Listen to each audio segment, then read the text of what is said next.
and welcome back to the Brick Clubhouse. This is episode 14. I am one of your hosts, Evan, and I'm joined here, as always, with my co-host, Chris. Hello, Chris. Hello, Evan. Welcome back. It's good to be here with you. Lovely evening to be talking Lego with you. Yeah, and lovely evening to be hanging out with you. You and I have actually hung out the past 3 nights in a row before tonight. We have. And we'll get into what we were doing here, which as it ties into our topic for today. Before that, as always, we want to make sure we give a huge thank you to our sponsor, Bricks and Minifigs San Diego North. They are the reason why we get to do what we do here in the Brick Clubhouse. They are our main sponsor of the podcast. And the only one. Yeah, I said the main one. They're the only sponsor. The only one. It's the one sponsor. Someday, maybe. Maybe someday we'll get sponsored by, like, BetterHelp or something like that. Yeah. Who knows? Who knows? I'm a therapist. There you go. We could do a BetterHelp ad. It's whatever. As long as it's not a conflict of interest. Yeah, no. Yeah, as long as I'm not on there. I'm not advertising myself. This is true. Yeah. Anyways, and in addition to that, we also want to make sure to remind you to go ahead and leave us a rating wherever you listen to podcasts, whether that's Apple, Spotify, anywhere else that's lesser than Apple or Spotify. I don't even know what that would be. It always helps out. It shows whether or not you like the content, and it also gives us helpful feedback if you didn't like the content. And as we're all familiar, the algorithms, they're helpful. Yeah, So, they love those 5 stars. interaction of any kind is helpful. So even if you have a negative thing to say, it'll be helpful feedback for us. That would be appreciated. And if you don't want to do that on Apple or Spotify, you can always find us on Instagram at Bricks and Minifigs San Diego or the Brick Clubhouse. That is true. All right. So with that kind of taken care of, we can now get into a little bit more of the details. So yeah, why were we hanging out so much this week? It's not because we like each other. No. That can't be it. That's definitely not it. So for those of you who are aware, you know that over the weekend, the Lord of the Rings trilogy was re-released in theaters.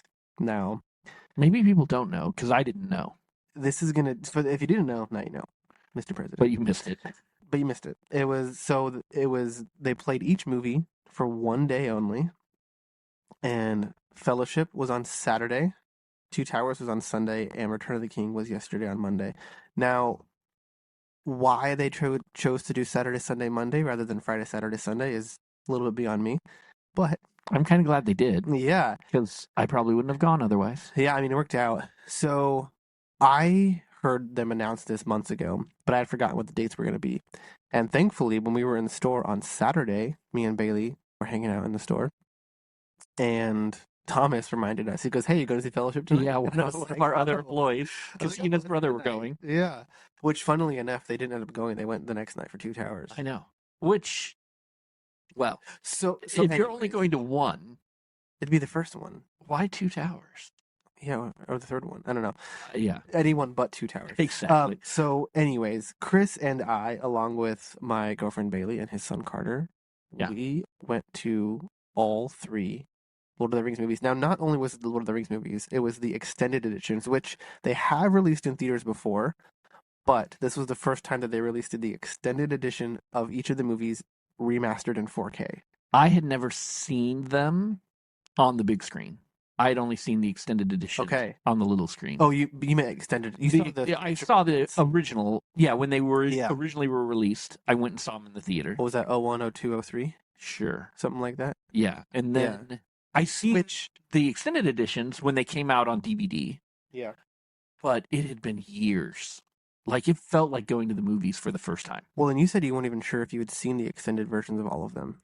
I'm not sure. Because I think I would have remembered some of the stuff that got added to Return of the King. Yeah.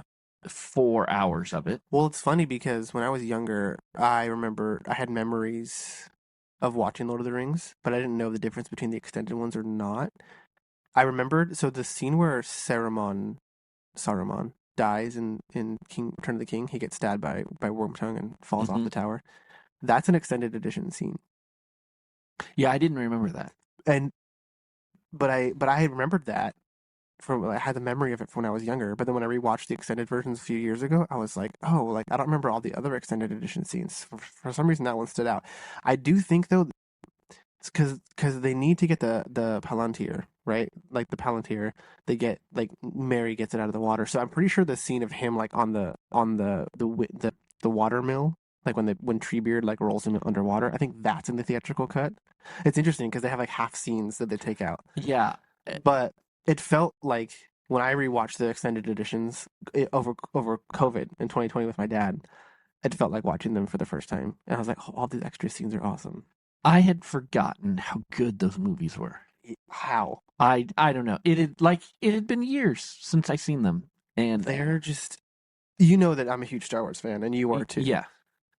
I I think that I like the world of Star Wars more than Middle Earth, but the quality of the stories and the quality of the movies in Lord of the Rings, I think, are way better than Star Wars. Like for sure. The three Lord of the Rings movies have got to be one of the greatest trilogies of films Yeah, there are. I, I think it's the best book to movie adaptation of all time. Now, I guess I can't really say that because I haven't read all the books. I've read about half of Fellowship, and I'm picking it back up now because I want to read them. Yeah. So, but I also say that knowing that I've talked to lots of other people that have read the books, and obviously just like the fact that every movie was nominated for multiple Oscars. Like, how many other book to movie adaptations on a consistent basis were nominated for multiple Oscars? Like, Twilight. No. Just kidding. yeah. I mean, there's been other ones that have been nominated, sure. Yeah. But like, and the fact that Return of the King won 11 of their 11 nominations, Including Best Picture. is just, it's amazing. Like, Well, and part of it was what Peter Jackson pulled off at the time. yeah. Like, that hadn't been done where somebody Yeah. set out to make 3 epic movies back to back to back. Well, yeah, I think that's what still blows my mind is that they had the foresight to film them all back to back to back, and then release them one a year, One a year. for the next 3 years. And I mean, I was even thinking about earlier when I brought up the years they were released. I do think it was 2001, 2002, 2003, It very well could have if I'm been. not mistaken.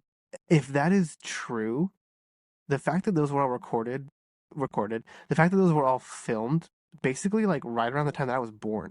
Yeah, Fellowship came out in '01.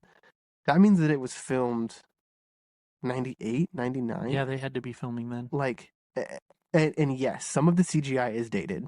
Here and there, it's spotty. But Yeah, overall, dude, like, especially in the 4K, like you could tell some of yeah, it wasn't as like the color, like the polished. blurring, yeah, here and there. But there was a couple shots that I'm like, oh, they're in front of a green screen. But it was only because I was looking for it, because I was looking to see how well they held up. But like, the Fell Beast looks amazing. It does. Like I was really blown away actually. The scene in Shelob's lair. Shelob still looks great. Oh, yeah. Like so good. Better than And- some modern day CGI. Well, and they did a lot of practical stuff too. Yeah, all the that orcs. that Yeah. was just great. And then I mean, just the backdrop of New Zealand and Dude. like where they filmed The it fact that they filmed on location and built yeah. so many of those sets. Yeah, like like- they were. the entire like city in Rohan where Theoden King lives Oh, yeah. was all built, and the Shire was The- all built, yeah. and just like it's incredible. It's not only are the movies themselves epic, but just like all of the bonus features. Like, I don't know if you ever watched the bonus features on the extended edition like discs that they came out with. I've only seen a few of it. It's been a while. There's like 24 hours of bonus footage for Yeah. each movie. It's insane. But just like, this is such a good example, I feel like, of when studios just give a director creative freedom to just like go do it. And it's something that doesn't happen as much anymore. and that Peter Jackson sat down and planned it all out yes, and then executed it. perfectly. It like I said, I think it's one of the greatest film trilogies we have. Absolutely. And yeah, I love Star Wars too. Those movies were just so epic. It's just And I mean, part of it goes back to Tolkien, the world he 100%. created, and the depth, and that Jackson cared so much about the characters much. to bring them to life. it's funny. You and I are both big Parks and Recreation fans. Yeah, And so I was watching that again the other night with Bailey, and one of my favorite characters is Ben Wyatt. And there's this scene where Tom makes the joke about like him going on the Lord of the Rings walk in New Zealand, and Ben says, "Well, actually, I wasn't a fan of Peter Jackson's interpretation." And Bailey goes, "What?" And I'm like, the one blemish on Ben's character. but I also know that that's an opinion that other people, like diehard Tolkien fans, share. Like that's an in opinion fact, that's out in there. the store, I was talking to one of our customers, one of our regulars was in, and we were discussing what we were doing over the weekend, and I told her, hey, I went and saw Fellowship of the Ring last night. We're going to see Two Towers tonight, and then Return of the King on Monday. And she goes, "Oh, my husband loves those books, and he's like read the Silmarillion, like all of like the backstory, like he knows everything."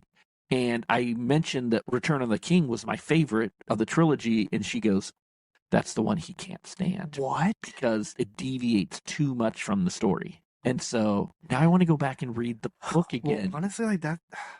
That's part of the reason why I'm like, do I want to read the books? Because I love the movies so much. Like, I don't want them to get ruined in any way. But I don't know. I I think because I watched the movies first and I already have a love for them. It's like Harry Potter. I watched the Harry Potter movies first. really, Yeah, I read the books and I freaking love the books and I love the extra detail and I am bummed that there were things that were changed or cut out. But I think because I had that first love for the movies, that hasn't gone away. And so I feel like it'd be similar, yeah. hopefully. I mean, when I say read the books, I listen to the books. I'm an Yeah. audiobook guy, Yeah. so I've listened to the books. There's a version where Andy Serkis reads it. It's great. But yeah, I can't imagine somebody not liking Return of the King. Such a phenomenal movie. When I was younger, especially, I always loved the ending of things. Like like the final fight scenes in all the big action movies were always my favorite. I always loved the last movie of trilogies the most.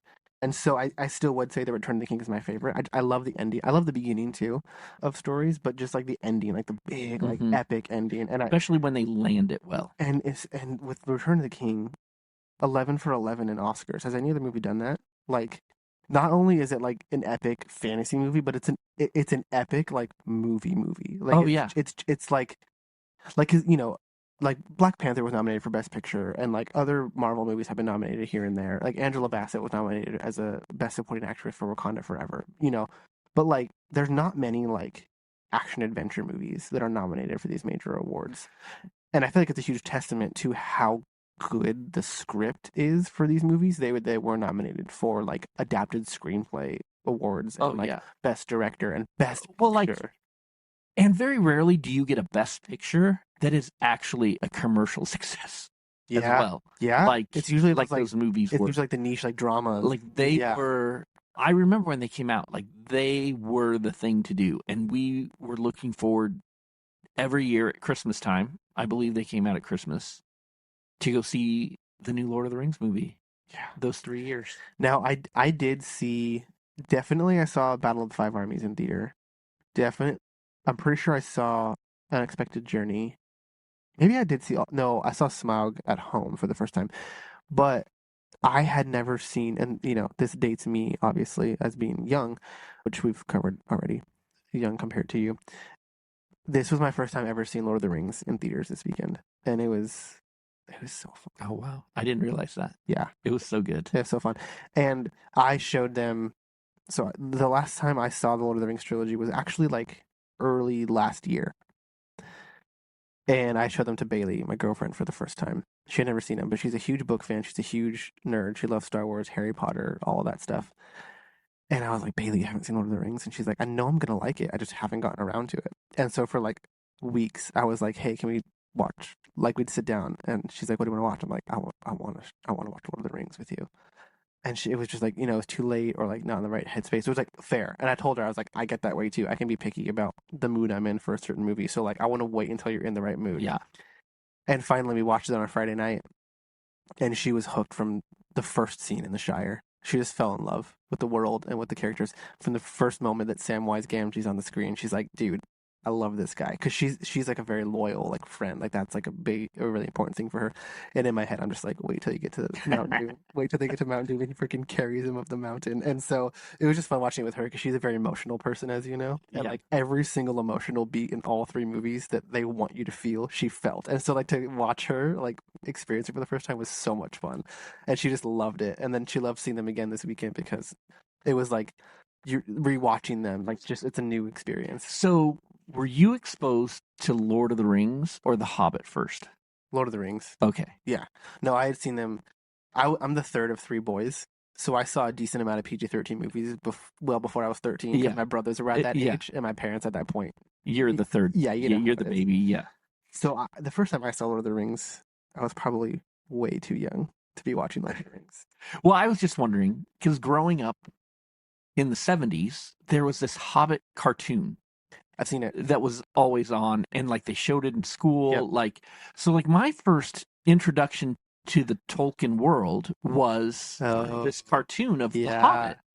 So for me, it was always like, oh, there are these stories after the Hobbit because I loved that cartoon. I read the book The Yeah. Hobbit like in Yeah. elementary school because it's a lot more approachable for a It young is. kid. That's And based off The Hobbit. Did they make one based off of Lord of the Rings too? they did, but it's not near as good. I wonder And which. it's I wonder like, which one I how do you watched. take the Lord of the Rings Yeah. and like compress it down to like a 50-minute cartoon? Like it just I doesn't. mean, you can't. You can do that with The Hobbit Yeah. because it's just such a more simple story. It's much shorter too. But Lord of the Rings, like how I mean, it would take 50 minutes just to like set up the world that they encounter and all the different, Yeah. the elves and the dwarfs and the orcs and like just like figuring out who all the players are. Sure. So I never really saw that. I knew the cartoon was there and we tried to watch it a few times. We rented it from the video store or something, but never Yeah. really got into it. So then when actually seeing Lord of the Rings, because I didn't read the books first, I Yeah. just saw the films. Neither have I. And I have since read the books, or listened to the books rather. But we're talking a lot about Lord of the Rings. Sure. Which There's a is, point, yeah. I mean, and I think we have gotten a little carried away, but and I think that's fun. I think listeners of the Brick Clubhouse are going to have to get used to this because we're very passionate about some of these stories We like these. and these properties that are represented in Lego. Because all that to say, like Lego, like Lord of the Rings, was a pretty major theme for Lego about a decade ago, 11 years ago. Yeah. Which Um, is a whole nother conversation in itself. yeah, which we will have that 2013 conversation at some point. Yeah, we mentioned it here before where I made the comment like, dude, I think the 2013 was the best year for Lego like ever. And And we're going to discuss the that. more that time has gone on, the more I'm like, oh, that set's so cool. When oh my gosh, 2013, 2013, 20. Yeah. So the main, was it only one wave of Lord of the Rings sets? I want to say there were a few because I feel like they definitely came out with different ones when the different movies came out. Well, no. So there were the Oh, Hobbit did they? sets. The Hobbit sets came out. I think what it was is I'm pretty sure that the Lord of the Rings sets came out at the same time as the Hobbit sets when the Hobbit movies were coming out. Yeah, Because there was a wave in 2012. well, so the first Hobbit movie came out in 2012. So the Lord of the Rings Lego sets weren't a thing until the Hobbit movies were coming out. That is weird. And so so there was waves of Hobbit sets, and it looks like there was at least 2 or 3 waves of Lord of the Rings sets. That's a short-lived series Which is or why theme. they're so expensive today. Yes. I mean, we have a number of the minifigs in the store. We have some sealed sets, and we'll get used sets from time to time. Dude, the Council of Elrond set's like almost $200 sealed.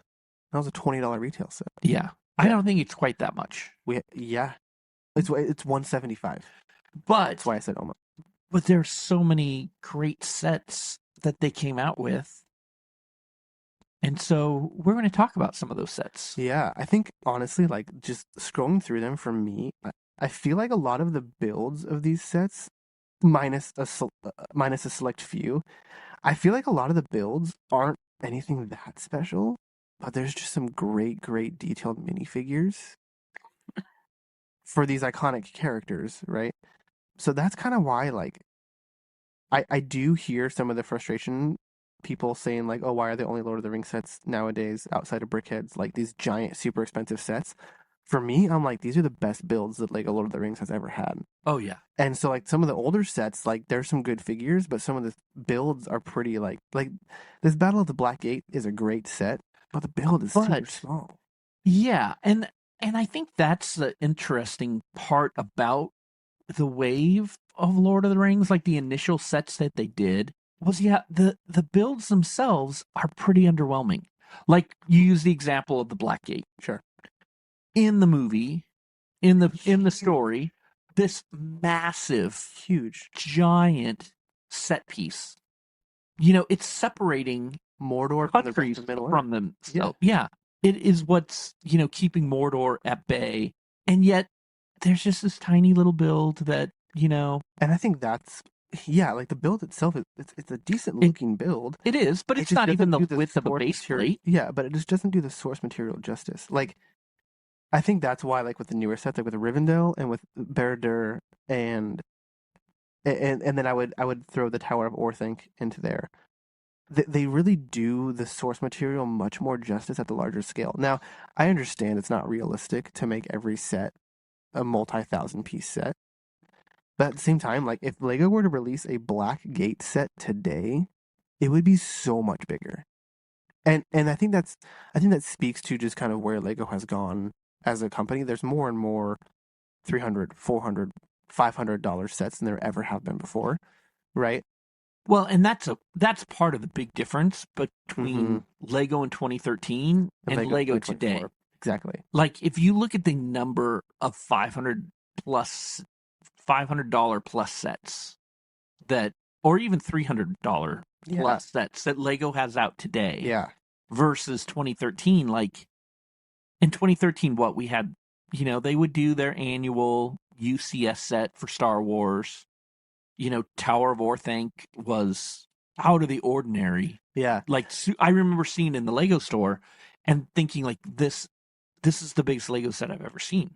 Like it was just huge. And it's so funny because it's literally only 2,359 pieces. Yeah. Which, like, we say only now because. But Yeah. I mean, build techniques have changed. Yep. Like there's a lot.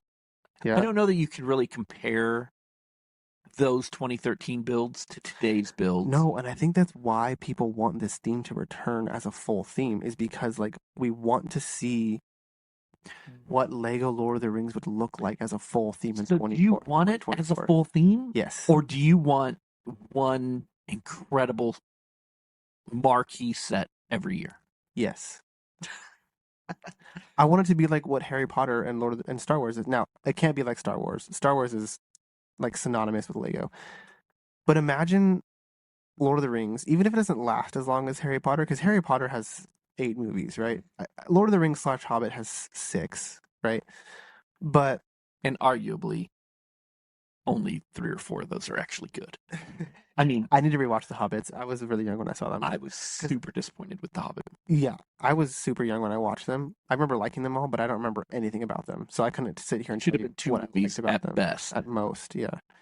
Anyways, because like if they released like a $20 set, like if they did full waves, like you could still have the different price points, and then like they do with Harry Potter. This is why I say I think it would be closer to Harry Potter than it would be to Star Wars, because Harry Potter once a year has their 18 plus set, right? They have like Gringotts, they've had Diagon Alley, they've had the giant micro scale castle, they've had the Hogwarts Express, they've had the Hedwig icons moments, right? So they could continue to do what they've done with Lord of the Rings, right? They could continue to do the Brickheads. They could continue to do the Rivendell once a year, the Barad-dûr once a year, right? We'll get into some what you and I want those next sets to be, hopefully. But they could still do the giant $500 set once a year and have this whole line of smaller sets in addition to it. And not only is there enough material in 3 movies, because 3 movies plus the extended editions, that's almost 12 hours of movies. So like that's True. still a lot. They have a lot to work with and sets that they can make still for waves for multiple years. And they can redo sets they've done in the past because, like you said, it's been 11 years. There's new build techniques. There's new pieces. There's new market for Lego for these adult fans now. Like they could totally make it a full on theme for at least 3 or 4 years. Yeah, they could. I mean, truthfully, there are new properties coming out. There's the Amazon show, Rings of Power. Yeah, I mean, Is that what obviously, it's called? Rings of Power. I haven't watched it. Varying degrees of fan reception, but No, it's still there's material. yeah. There's talk of new movies. Yep. The Hunt for Gollum movie is supposed to be coming out. Yeah, and actually, I think I read today Peter Jackson is going to be Another one. executive producer on them. Yeah, they already announced he was going to be for Hunt for Gollum, but I think they announced another movie. Right, which Yeah. is more about Rohan Oh, and that's like cool. that age, like that first like Age of Men and the King, I and want to see stuff from the Age of the Elf, the Age of the Elves. I think you're going to have to watch like Rings of Power for Is that what it is? Is that when? I Does that just know take it's place much during? earlier in the timeline. Yeah, but but it's before Sauron is Sauron, so I think it's. Anyways, I don't know all of the ages. I'm not. I'm not as knowledgeable about the lore of the world, Me but neither. yeah, like there's more things coming out that they could continue to market. Like it's But reality it could is, just be the pre-existing stuff. I think most people don't want the new. They want They do. they want the classic. Yeah, but you could do it like they do for Star Wars, right? Like they have like the one Andor set. They have the couple Ahsoka sets. They have a few more Mando sets. It's more popular, right? But like you could still do the movies, and then you could have a couple Rings of Power sets each season. Like you don't have to do a full line. That's true. So, It. and yeah, I just don't want to see the theme go away.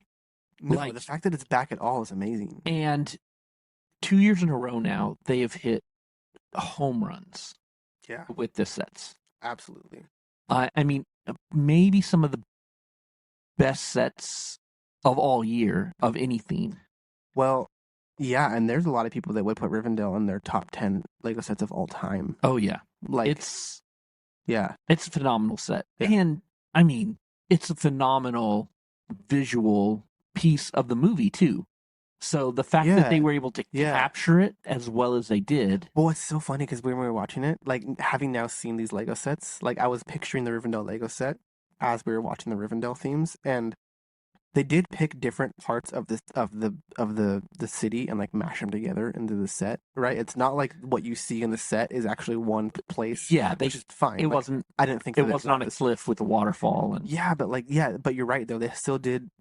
They captured they captured the feeling and the look of it so well.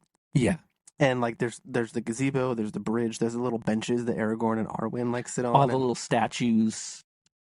yeah, I pointed that out to you when we were watching the movie. I'm like, oh look at like Yeah, there's the tower with the statues it, from the Lego set, and uh, the Council of Elrond circle is great. yeah, and that's such an expansion over like we were talking about 2013. There was a Council The Council of of Elrond Elrond set, set little $20 set, that yeah, was minor with like 3 minifigures. for For Gimli, Frodo, Arwen, and Elrond. And I have to say that the Elrond figure is really cool. well, that's the thing about those sets is most of the figures are amazing. But what's funny actually, this Elrond figure is going for an average of only $27 on Bricklink right now. That's But less than I would have guessed. still, $27 isn't like Oh no, that's not nothing nothing. for a minifigure. No, yeah, but still, like that's I would have expected more. This Arwen I figure is think worth because about he does almost appear in 50. multiple sets. No, yeah, the character, but that's that's an Right, the exclusive character. version though. But like there are others, like you look at the Tower of Orthanc, like the Worm Tongue, that's the only Worm Tongue you're getting.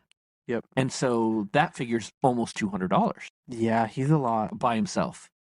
I do. So I will say this, like the Rivendell figures, none of them are near as crazy pricing wise as the earlier figures. It's also a current set. That's why Yeah. they've But had years of appreciation.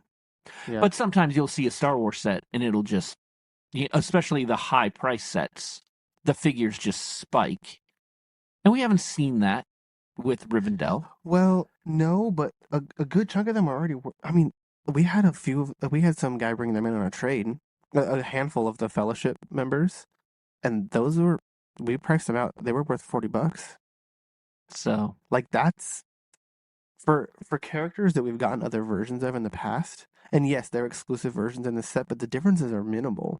Like they actually are pretty worth quite a bit for a set that's still current and that gives you about 17 minifigures. yeah, it does have a lot of figures. And that's something I wanted to mention too earlier is like this versus like something like Star Wars. Like you get a $500 Star Wars set or take the UCS Venator, $650, 2 figures. Right, because It's not a play set. it's not a play set. Sure, but then you could even look at something like the UCS Razor Crest that is a glorified play set. Still a UCS set, but it's a full interior minifigure scale. 4 minifigures.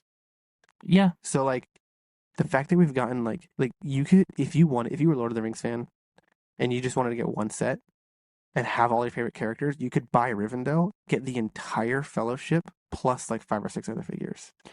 I mean, it's really, you're right. It's really the only set you need to get all the major players in the story together. And yeah, And it's just a beautiful set.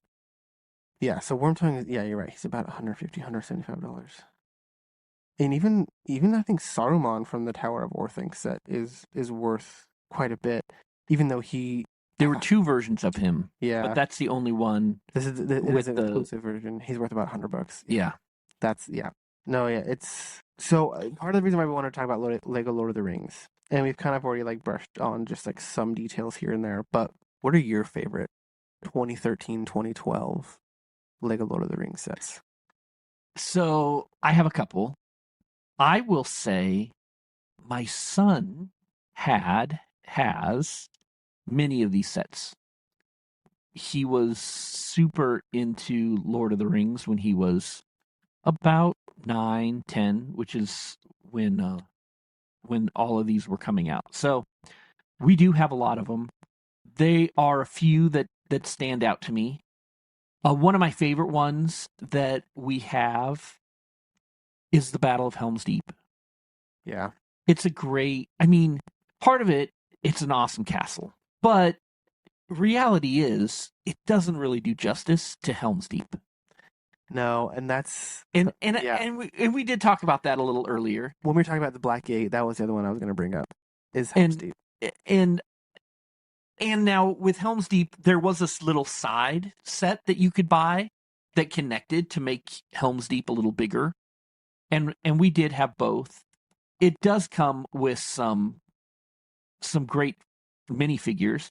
But I mean, we're talking about a set that released in 2012 that's only 1,300 pieces. Yeah. And in 8 minifigures, which I will say a lot of these sets do have a high number of figures for what they are. And so 1,300 pieces, how much did that set retail for? I don't remember. $100? Yeah, probably. 120 maybe? I just remember, like, at that age, like Helm's Deep, I think was like a birthday present kind of set. Yeah. So it probably would have been in the $100 range. I saw this set in your storage box downtown. I do remember him really wanting the Tower of Orthanc and not getting it for him. Bet you regret that one. Yeah. Because if you could only buy that at retail. That set is worth double what Better is selling for right now. And now that I have Berdur and Rivendell, I really want the Tower of Orthanc. Well, that's the thing. We're watching the two towers. I know. You kind of have to want both the towers. two towers. I remember, crazy. Again, so I didn't get into Lego until about 2019. And so I'm just, now, to be fair, if I had been into Lego when these sets are coming out, who knows what I could have afforded, right? But if I would have asked for them for birthday presents or whatever, or Christmas presents, I could have gotten a couple of these gems, But I didn't even know that the Tower of Orthanc. I didn't even know that the Tower of Orthanc set existed until I started watching Brixie's YouTube videos when I got into Lego. He was the first YouTuber that I really started watching. And he has those intros on all of his videos where he just walks through his Lego room so you can just see stuff on shelves behind him. And I'm like, oh my gosh, that's the tower from Lord of the Rings. I didn't even know what it was called at the time. But I'm like, oh my goodness, no way, they made that? That looks sick. I want that. And then I saw the price and I was like, and then you and I looked it up the other day after we saw Two Towers because all of a sudden I wanted both towers. It was worth way more than I thought. I think it's gone up since Barad-dûr came out. It's got to have. I wonder what it'll be in 6 months, if it'll come back down. Yeah. We'll see. Do you think there's a chance they ever remake that set? I think there's a chance. I don't think it's going to be anytime soon. I think, and we'll get into this a little bit too, what we think the next round of big sets could be. Well, and I think that it depends on if they make it a full line or not. If they make it a full line, there's a higher chance it comes out quicker. If they keep it up with the 1 year massive sets, sure. They've been making sets they haven't made before, so they're probably not going to remake a set that they already have that's selling well. Because remember, they're not making them to the scale they made them before, and they already did that to a pretty big scale. Yeah, I mean, if Orthanc at 2,300 pieces is that big. Imagine if they made it with the same piece count as their. But you got to remember too, Lego owns Bricklink, which means they're making money off of this set being worth $1,000 on Bricklink. Yeah. I, and I wonder if it's too close to Verdure for them to do it. I would imagine that the next set, if they do another one, which at this point it seems like they're gonna keep doing them, I would imagine it's gonna go back to like a good character, a Yeah. good guy set. I think they're going to I think kind they're of gonna bounce back and rotate. forth. And my money on the next like evil set is Minas Morgul, but we'll get to that. We'll get to that. Oh, were there any standouts that you had? I have a few others. If you don't, yeah, since you weren't necessarily collecting when these came out. The build of the Mines of Moria is nothing to write home about, but I like the cave troll mold. That looks great. That's a fun thing to have. I do some of these figures, like that Theoden minifigure in the Helm's Deep set is awesome. And for those of you who might not know, I'm a huge fan of the elves. Legolas was always my favorite character growing up. That Haldir minifigure from the Battle of Helm's Deep is also it's a good absolutely gorgeous. The minifigures are just so good. They did a great job. In the Battle of the Black Gate, the King Aragorn figure with the White Tree of Gondor on his torso is so good. That Tree of Gondor print, it's good. I saw that in the store today and I was like, thank you very much. I'd never seen that one before. But I think another one that I want to mention for sure is the pirate ship ambush set. This is a set that we've had in the store multiple times. Probably more than any other Lord of the Rings set. Mm-hmm. Absolutely. Yeah. We've had it new. Multiple times new in box. We've had it used. Certified. We've had it certified. We had it come in with the bag sealed but no box, so it was basically new. Yeah. Which, if I could have afforded it, I would have grabbed that one. This one is great. And that whole sequence in Return of the King, I love. Like when they go into the mountain and he, when Elrond's like, he will answer to the King of Gondor. And he gives him the reforged sword and they go in and the ghosts are all like, what? And then he's like, fight for me. And then that's another extended edition scene where they stop the pirates and the pirate's like, you and what army? And he goes, this army. And then the face of the King of the Dead just comes out of Aragorn's face and it just, it's so good. So, and this is a really cool set. I like the shape of the sails. I don't have any Lego pirate ships. Like, I don't have any of the Pirates of the Caribbean ones. I don't have any of the Creator ones. I don't have this one. I'm going to get the Durmstrang ship, but it's different because it doesn't have that giant hull piece. Those whole pieces. Like, I want a ship with those pieces. So that's fun. That's a fun sequence. The Army of the Dead is cool. It's basically like we were watching Return of the King last night, and I'm realizing like the Army of the Dead is just like crazy overpowered. So they had to just like have them come late because as soon as they got there, it was over. I kind of always felt like it was a little random, but I want to know. I want to know how it goes in the book because, it does feel a little like. I mean, it's cool.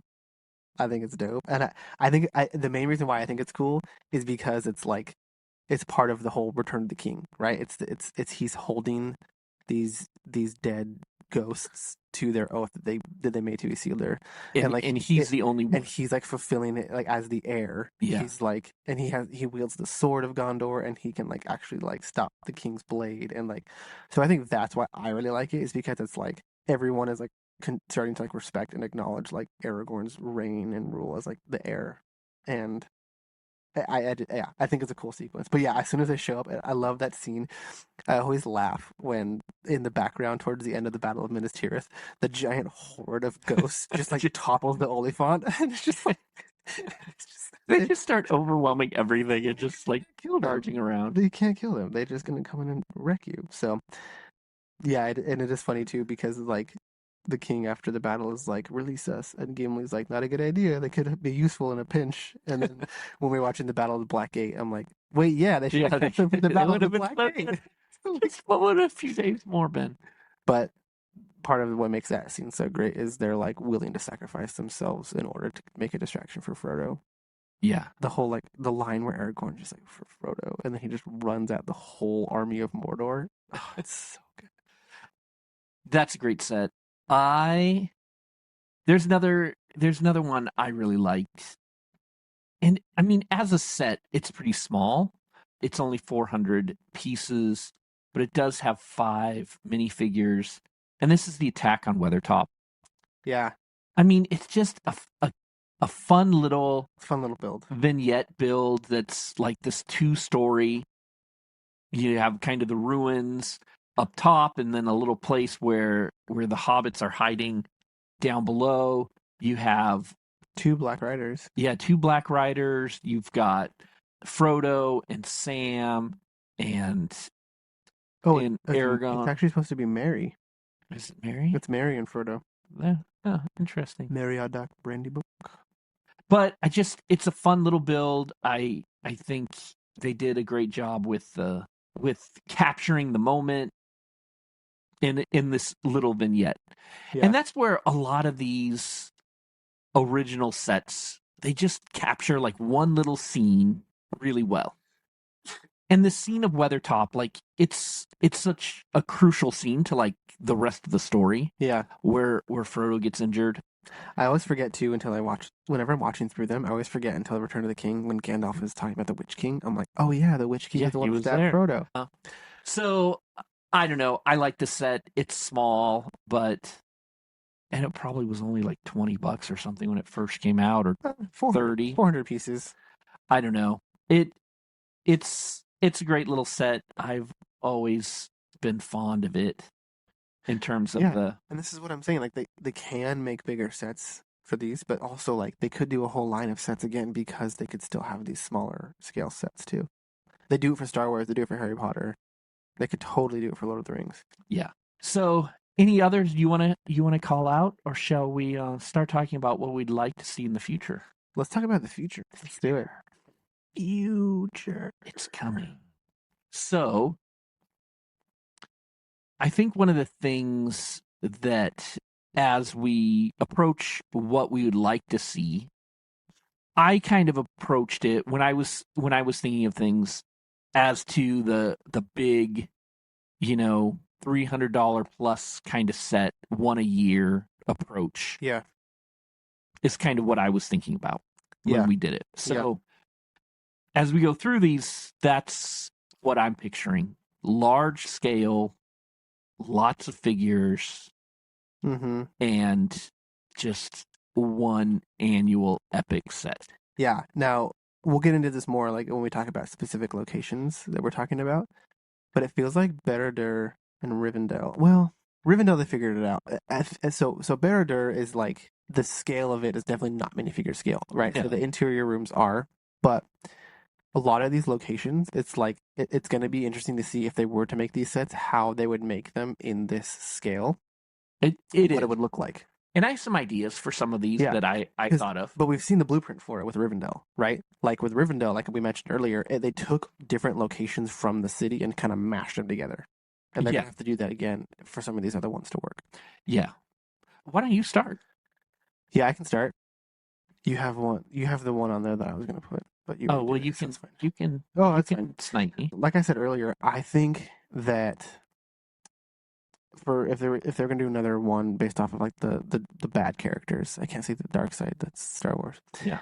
Minas Morgul, I think would be cool. Now, here's the thing: it only shows up for a few scenes in Return of the King, but I love like the green glow that comes up. But I love like the green glow that comes up from the bottom and like shines on the walls, and like that scene where the Witch King and the Fell Beast like ride out of it, and then just a giant army of orcs come out, and the giant green light shoots up into the sky, and everyone can see it, and it's just like, it's such a cool scene. And just the idea, I think that outside of maybe a Minas Tirith set, which we'll get into in a sec, I think it'd be our best bet to get a Witch King minifigure, which I thought we were going to get with the Fell Beast gift with purchase. We all did. But, dude, if they made a Witch King minifigure and put it in a Minas Morgul set with a real, actual good Fell Beast build, I think that'd be sick. It would be pretty incredible. And, again, we could get a lot more orcs. Yeah. And it would just be an epic building. Yeah, and that one is one that I think, like, because it's like one building, like they could do a good job. They could figure it out. And I feel like they have to. The thing is, though, is that like it'd be interesting to see how they would do it, like if they would just put in a bunch of like green light bricks, or if they would have the pieces be like glow in the dark. Like if they just, can you imagine if they did like a butt ton of glow in the dark pieces? Like would that jack up the price of the set? Like I don't know. Oh, probably. But it would be pretty sweet. Again, I think the big draw there would be the figures. Yeah, Like you said. yeah. And the funny thing is that outside of the Witch King, I don't know what else you could do for like an exclusive specific character rather than just doing a bunch of orcs. Yeah, I mean you could again, you have Sam and Frodo Yeah, and Gollum, Schmeagol kind of hanging out, watching the whole thing. But you're right. The green glow, like it would just be. I would love to see how Lego would tackle that, and what kind of interior they would come up with. yeah. I don't know. Also interesting. My my first pick. We will we will do another one of the epic cities, and this one is a little harder. I think we'd have to kind of approach it like the Rivendell, but that is Minas Tirith. What did you? Which one? Oh, Minas Tirith. Yeah, sorry. Hmm? All the Tolkien. Tirith. Yeah, Yeah, there's another I in there. I think I want to see that white city Oh yeah, come to life, but I do think it would have to be. I would want to see it approach like Rivendell because I want to see. You have to have kind of the gate, but you also need like the top of the city, that epic great hall, and where the tree of the king is, and the mm-hmm. fountain, and the guards, and that giant walkway, Yeah, yeah. and even like Where Denethor eats himself. yeah, and even like the where they go to set themselves on fire, where all the the earlier kings are buried. Like you could have the crypt, you could have. Yeah, I don't know. I mean, there's so much you could do. I feel like I feel like if they did that, it would have to be like similar to the microscale Hogwarts castle. And that's the other approach you could do. Like I feel like you'd have to do microscale, but to have the whole city like top to bottom. Yeah, and maybe I would be okay without it being top to bottom and just give me the top. Interesting. I wouldn't. I mean, I'm just saying, like if I Yeah, choose I yeah, that courtyard with the the yeah, keep and the great hall there, yeah. and I the don't know. tree, I just I guess for me, like if you were gonna do like a $500 set of Minas Tirith, like I'd want it to be the whole city. And I like microscale sets, like because I mean with the microscale Hogwarts castle, like it's microscale, people don't like that, like but they still gave you the founders minifigures, right. so they could still give you like a Denethor figure and like a couple other figures and stuff. But like, yeah, I don't know, like for that massive of a city, like I feel like No, you it's gotta hard to do the think. whole city. It's hard to think through how you would do it, but But they could do it similar to Better where it's a microscale set with minifigure interior, right?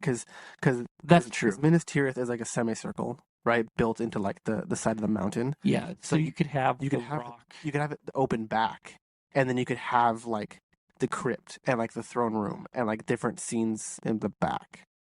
I guess I want the fountain and the tree. So you're saying that you'd rather have like a vignette style, like a play scale style build of just the top area, Maybe. I don't know. I just to me like that is just like such an epic part of it. like And the location, yeah, maybe the gift with purchase could be the fountain and the and the tree tree. There you go, as a a side bigger set. scale. Yeah.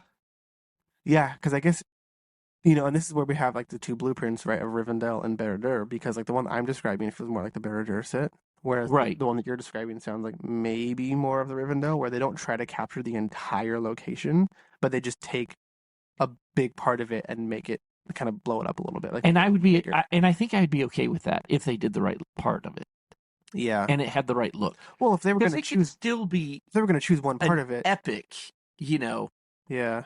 it could still be, 20 inches wide and 18, 20 inches tall. Well, yeah, and I don't think you have anything to worry about them choosing the right part of it. I think if they were to do that style, there's only, I mean, you have to choose the courtyard. Like that's where they would do it based off of. The thing is though, is that like then you wouldn't have the giant I walkway know. because then that would be coming out of the set and it wouldn't be. I, no, you're right. There's some epic parts of it that you would lose. Yeah. So I think for me personally, if they made a Minas Tirith, I would want it to be a big micro scale version of the whole city. Which would also be cool, especially if you got micro scale, like of the orcs attacking it, Like think of it like, and yeah, like the, the big big towers that the orcs are using, towers, little coming in, scrolls. and Because I almost like it could be almost like an architecture set.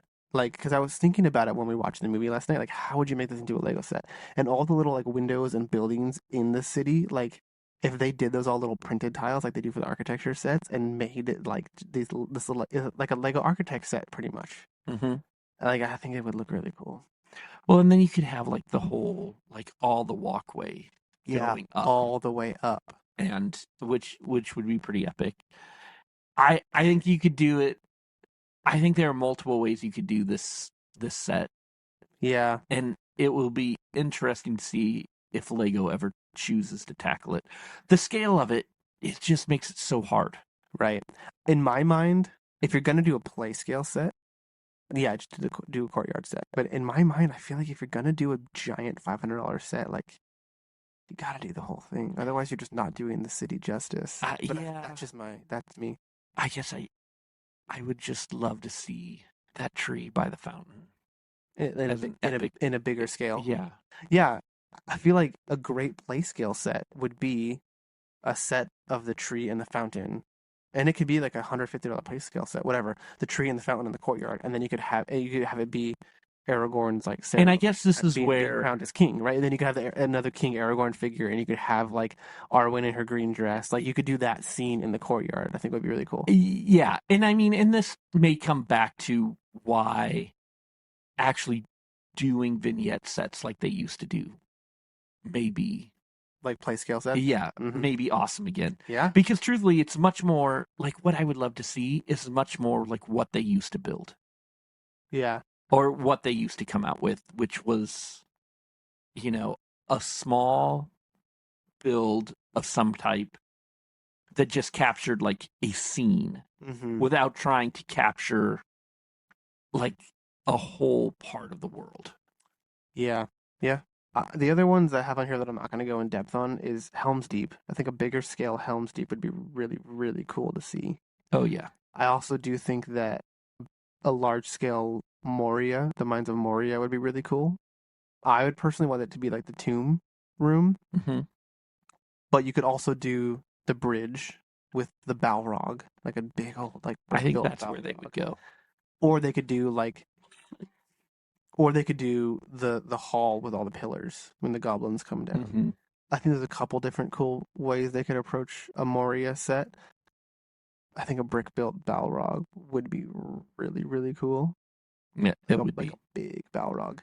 And they did the bridge. And Gandalf the Grey. Because you could even do like Going if we're going based off of like the Rivendell like example, you could do the crypt.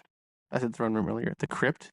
hmm You could have the crypt with the grave of Gimli's cousin, and you could have like that scene, and then you could have the giant bridge of Khazad-dûm like coming out of it, like off the side of it, and you could have like a play function where like you hit something and the bridge falls. Yeah. Like, you shall not pass. But my big one that I really want to get in depth on is Lothlorien, Which the woodland realm of Galadriel. would be awesome. Yeah. When we were sitting in the movie and they go there and it's like if Rivendell was put into like In the these woods. treehouse. I leaned over to you, right? And I was like, dude, I want a Lego set of this Yes. place. Didn't I say that? Yeah. Yeah. And I was thinking the same thing. It would be Yeah. It would be I feel like one. I love the elves. I love when they do I love well. the elves. The elves are great, So and beautiful. I love when Lego does like big trees. Like Trees. one of my favorite sets of all time treehouse. is the treehouse. Yeah. Imagine like twice the size of that Yeah. with builds like Rivendell I feel like the way they would have to and do it. bridges and Yeah, I feel in my mind like the way the set would work is they do that one main tree Mm-hmm. boom, with the walkway wrapping around it all the way Absolutely. up. And you can have the little platform at the top where they meet Galadriel and the dude's name who no one cares about because it's not Galadriel. And then next to the tree, yeah, you could have a little side coming off of it. You could have a little side build of where they sleep. You know, like where like in the little like bunk beds or whatever, like the beds that they have down Because even there. going up the tree, though, like there's like little like gazebos and stuff like Yeah, off the main, like stairway up. you could do glow in the dark pieces for like the Be lights and so stuff. good. Like, cause the whole place is just glowing. You know, No, like and then it'd be so the, great. the I figures don't think you would get. they haven't done a Galadriel figure. No, I don't think so. You could do Galadriel and her husband, dude. Again, I forget his name. Yeah, I apologize. Yeah, and they could do. I don't think that they could do versions of the figures with their cloaks and the leaves of Lothlorien yeah, like clasps that they and haven't their done gift. yet. They could all have their gifts from Galadriel. Like, yeah, you could even do like you could have a brick built or the molded like canoes that they paddle with like the white canoe Yeah. paddles. Like you could have that like because that's it. If you did the tree, the little side builds off of the base of the tree, and then connected to it, you do the river, like Oh, that'd be good. running across the front, and then you can put like the canoes in it. Oh, Oh, there it it'd is, be dude. so. There it is. That would be an epic set. I would love that set. That's a day one for me Yeah. if they make that. And what would the gift of purchase be? If they Hopefully not brickheads. with Rivendell they did the Brickheads. With Barad-dûr they did the Fell Beast. Yeah, I mean if they're gonna do a gift with purchase build, like I don't know, maybe like the little area. No, because that'd be one of the side builds. The mirror of Galadriel where Frodo sees like the Oh vision of yeah. the future. Like that'd be the other side build. So I don't know if they do the gift with purchase with that, I don't know. We'd have to see. but I would want to see that set. So a couple that I would like to close this section out with. We've got the Little Black Gate set from a decade ago. I would love a large scale Black Gate. I think it would be awesome. Especially like if it would open. Give us some trolls to man the winch. Yes. Yeah, I mean, I want more molded trolls. I mean, we just got the Mouth of Sauron, but Which is funny. That's an extended edition scene. He's not even in the theatrical cut. I know. So if you haven't even seen the extended versions, you're looking at the set like the heck. Who's this guy? I didn't remember him at all, and you even pointed out to me that he was extended. And then Aragorn just cuts his head. Another scene I would love, and I know they did this for The Hobbit, is the Shire. I just recently picked up the unexpected visit. visit. The unexpected gathering. Yeah, from The Hobbit. You got that when we were in LA at Bilbo's Frankenstein. home. I love that set. I always have. Super good. I wonder what. Now this again is coming more to how would they do a it? Micro scale Shire. Oh yeah, I mean, but even a micro scale, like it wouldn't be that big, but just like the whole Shire, all the different hobbit holes on the side of the hill with the little round doors but if you do like architecture scale, it's going to be small. Like it's not going to be a very big set. Yeah, and this is where I'm trying to picture it too, because one approach is just a giant hillside with a bunch of little hobbit holes in the side of it. Or do you approach it more like kind of that unexpected gathering set, but which is bigger? Yeah, Bilbo's kind of home. You could have a few of the rooms. Like if they just did a really big bag end set. I want it Lord of the Rings though. Yes.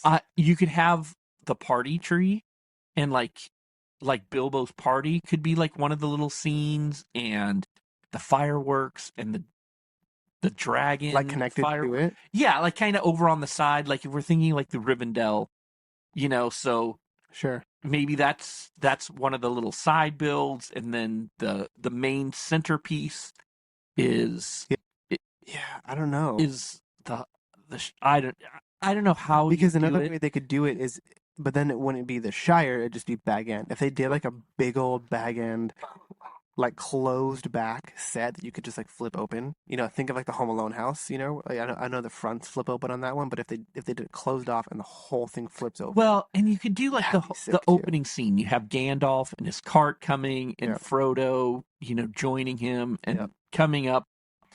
Samwise in the bushes. Samwise in the bushes, older Bilbo. Because my other thought is, if we're going off the archetype of the Rivendell set, right? So like the left side of Rivendell, you make that bag end. Like you do a decent size bag end. You do a little bridge over like the river, and then you could have one of two things. There's a few other houses in Bag End that are separate and they're not under the hill, right? They're not hobbit holes. They're like the little like straw buildings. You could do like a little straw cottage. Or what if they did the pub? What if That they would did like be a whole pub connected by a bridge to Bag End? So they do a decent sized Bag End, a little bridge, and then the pub. You can get a Rosie figure. and that's You can have the tables where they're sitting down. You can put Mary and Pippin up on the table to sing their song, their drinking songs. yeah. Like, I think that'd That be a would cool be way to pretty do it epic too. too. I don't know how. Again, there are multiple ways. I would just love to see it Yeah, because we did get it for the Hobbit, but I want they the could Lord also of the Rings version. they could also do Bag End and then like Sam's house from the end of Return of the King Yeah, as another version of the Hobbit hole. But yeah, honestly, like of all the ones that we talked through, I feel like if they did the Hobbit hole and then the little pub, I think that'd be super I fun. think that'd be fun. And Or Bilbo's party. I like that idea. well, and maybe that's the gift Gift we with purchase. purchase. We get the fireworks dragon. Well, because I leaned over to you when the dragon scene happened, and I was like, dude, imagine like a brick built fireworks dragon with like I think it'd be all awesome. translucent red pieces. Like that'd be sick. It would be sweet. Yeah. So that is kind of our visit to Middle Earth. Yeah, tonight. This has been a longer edition of the Brick Clubhouse. But I hope you enjoyed listening to us just nerd out about Lord of the Rings for like an hour. And if you didn't, well, we'll get back to Star Wars next week, probably. Hopefully something in the future catches you. But yeah, we just, after seeing all three movies, I talk just about that. felt like we had to capture some of our thoughts. And there's still so much Lego could do. Yeah, and this is a deep dive on the Lord of the Rings theme specifically, so that when in the future we do an episode that's specific to 2013, we don't have to go as in depth on our thoughts of Lord of the Rings because we have this episode where we've really jumped into it. Yeah, we'll and reference it. Because one of the reasons for me, at least, that I do think 2013 was one of the best years that I've seen from Lego is because it had the Lord of the Rings series of sets, but it also had Pirates of the Caribbean set, and the Star Wars sets. The Star Wars sets were and we'll visit that in the clubhouse one day for sure. Maybe we should do a Pirates of the Caribbean episode. Oh, that'd be good. That'd be fun. I almost feel like I'd have to go watch the movies first. Oh, I'll watch them again with you. They're great. It's been a long time. I don't even know that I've seen them all. I haven't seen the last one. What was the one with the mermaids? I fell asleep with that. That one. Fourth one. Okay. And I've only seen that one once, but I wasn't paying full attention. Yeah, the first three though. Obviously, I wasn't either because I fell asleep. Curse of the Black Pearl. Like when I was a lot younger, but that was a movie that I remember. Like the first time I watched it, I finished it, and I like looked at the screen, and I was just like, again, oh my gosh, like that movie was an amazing movie. And I don't remember many other times when I was a kid where I thought that. I remember loving a movie or enjoying it, but like I remember that then I was just like, oh my gosh, like the quality of that movie was just fantastic. Like that was one of my first memories of feeling like I actually was able to like recognize like a really good actor performance, because I was like, dude, Johnny Depp nailed that. And the Lego sets for it were great. But that's all for another day. Thank you for joining us in the clubhouse today and our Lord of the Rings deep dive. It was a lot of Lord of the Rings, not as much Lego as sometimes, but that's how it is in the clubhouse. It was both. Yeah, the first half was definitely Lord of the Rings dominant. So maybe we'll put some chapters in so people can skip ahead. But there you go.